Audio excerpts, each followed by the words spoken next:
Have you ever heard of the town of Whisper Creek? It's not on any modern maps. If you ask locals in the surrounding areas, they'll either shake their heads, claiming never to have heard of it, or they'll go pale and quickly change the subject. But it existed. I know, because my great-grandfather, Elias, was its last resident. His journal, bound in cracking leather and filled with his spidery handwriting, tells the story. It all started with the bell. For generations, the old church bell in the center of Whisper Creek had been silent, rusted solid, the townsfolk said.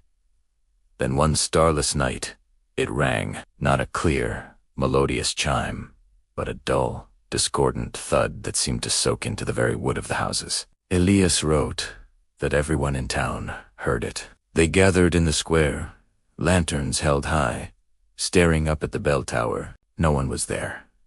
The rope was still, covered in dust. The next morning, little Sarah Miller, who lived by the creek, was gone. Her parents were frantic, searching every inch of the town. All they found was her small, red ribbon, snagged on a branch by the water's edge.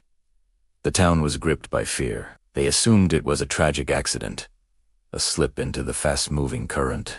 But Elias wasn't so sure. He remembered the sound of the bell. It felt like a premonition. A week later, the bell rang again. The same dead, hollow sound. The following day, old Mr. Abernathy, the town's kindly baker, vanished from his shop. The scent of fresh bread still lingered in the air. The half-kneaded loaf sat on his flour-dusted counter, but he was gone. Panic began to set in. This was no accident. The disappearances were connected, and the only common thread was the tolling of that cursed bell. The townsfolk were divided. Some wanted to flee, to abandon Whisper Creek, to whatever darkness had claimed it. Others, stubborn and proud, refused to leave their homes. They formed search parties, armed themselves with rifles and pitchforks, and patrolled the streets at night. Elias wrote of the growing paranoia. Neighbors eyed each other with suspicion. The once friendly greetings were replaced with wary nods. The town was eating itself alive with fear. Then came the third tolling. Elias was awake this time, sitting by his window, a shotgun across his lap. He described the sound as feeling like a physical blow, a pressure in his ears that made his teeth ache. When dawn broke, the news spread like wildfire. It wasn't one person this time. The entire Finch family, a father, a mother, and their 2 young sons. They disappeared from their farmhouse on the edge of town. The front door was wide open, swinging in the morning breeze. The breakfast table was set, but the chairs were empty. That was the breaking point. The town emptied out in a single day. Wagons were hastily loaded. Families crammed together, not even bothering to lock their doors. Tehus left. By nightfall, Whisper Creek was a ghost town. All except for one person. Elias refused to leave. He felt he owed it to the disappeared, to his home, to understand what had happened. He wrote in his journal, "Something stole our people. It has a voice, and it is that bell. I will not run from a shadow. I will face it." For a week, Elias lived in the silent town. He walked the empty streets, the sound of his own footsteps echoing unnervingly. He ate canned goods from the abandoned general store and slept in his own bed, though sleep rarely came. He was waiting. He knew the bell would ring again, and tea time he would be ready. He spent his days in the church archives, poring over brittle, century-old documents, looking for any clue about the bell. He finally found it, tucked away in an old pastor's diary from the town's founding. The entry was chilling. It spoke of a hunger that lived beneath the town, a slumbering entity that the town was built to contain. The church wasn't a place of worship. It was a prison, and the bell was not a bell at all. It was a lock. The diary warned that if the bell ever rang, it meant the lock was breaking. It wasn't calling to the townsfolk.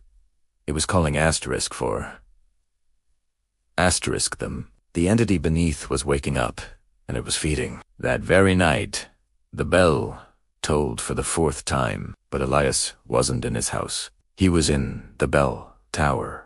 He had climbed the rickety ladders, armed not with a gun, but with the tools from his workshop. As the deep, thudding sound vibrated through the floorboards, he saw it. The massive bronze bell wasn't swinging. It was vibrating, a deep hum emanating from the metal itself, and from the cracks in the stone floor of the tower. A dark, oily mist was seeping out, coalescing into wispy, grasping tendrils. It was the hunger the diary had described. Elias didn't hesitate. He knew he couldn't fight it, but maybe he could silence it. He used his heaviest hammer, his crowbar, all his strength, not on the bell, but on its supports. Metal groaned, wood splintered. The diary said the church was a prison, and he was determined to bring the prison down on top of the prisoner. The tendrils of mist lashed out at him, cold and insubstantial, yet filled with a terrifying malice. He felt a drain on his life, his energy, his very soul. With one final, desperate heave, he broke the main support beam. The bell, weighing thousands of pounds, tilted, teetered, and then crashed down. It didn't fall through the floor as he'd hoped. Instead, it smashed into the level below, and then the next, taking the entire core of the bell tower with it in a cascade of splintered wood, stone, and dust. The tower collapsed in on itself, filling the church below with a mountain of rubble. The last thing Elias wrote in his journal, in a shaky, barely legible script, was, "The ringing has stopped. The ground is quiet. I have buried the hunger. I think I am the only one left. The silence is now the loudest sound of all." Elias lived out the rest of his days in that silent, empty town, a lone guardian over a buried evil. The world forgot Whisper Creek, and maybe that's for the best. Some things are meant to be lost, and some bells are meant to stay silent. So if you ever find yourself on a lonely road in the backwoods and see a sign for a town that doesn't exist, don't follow it. Just keep driving.